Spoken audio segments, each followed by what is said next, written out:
తెలంగాణలో కాంగ్రెస్ గవర్నమెంట్ వచ్చి 1 ఇయర్ అవుతుంది కదా! పాలన ఎట్లా అనిపిస్తుంది మీకు? ఇప్పుడు ఏందంటే రైతులు బాగుపడితేనే రాష్ట్రం బాగుపడుతుంది, రాష్ట్రం బాగుపడితే దేశం బాగుపడుతుంది అనే కాన్సెప్ట్ రైతుని ఏ ప్రభుత్వం అయినా వచ్చి రైతుని ఆదుకుంటే ఆ ప్రభుత్వం ఎప్పటికీ రైతులు పెట్టుకుంటారు. ఎందుకంటే ఇప్పుడు గత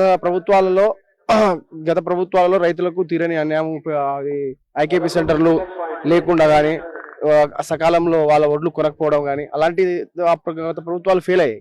కానీ ఇప్పుడు వచ్చిన కాంగ్రెస్ గవర్నమెంట్ మా రైతుల పట్ల ఎంతో ప్రేమాభిమానంతో సెంటర్లు సకాలంలో రావడం, ఒడ్లు కూడా సకాలంలో కొనడం, ఆ అమౌంట్ కూడా ఒకటే 48 hours లోనే కూడా 2 days లో మాకు అమౌంట్ పడడం, అదేవిధంగా సన్న ఓట్ల పైన 500 రూపాయలు బోనస్ అనేది అది చాలా మంచి నిర్ణయం.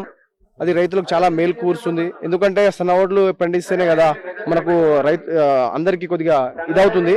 దాని వలన ఇప్పుడు రేవంత్ రెడ్డి ప్రభుత్వం సన్న ఓట్ల పైన బోనస్ ఇవ్వడం చాలా అదృష్టంగా భావిస్తున్నాం మేము.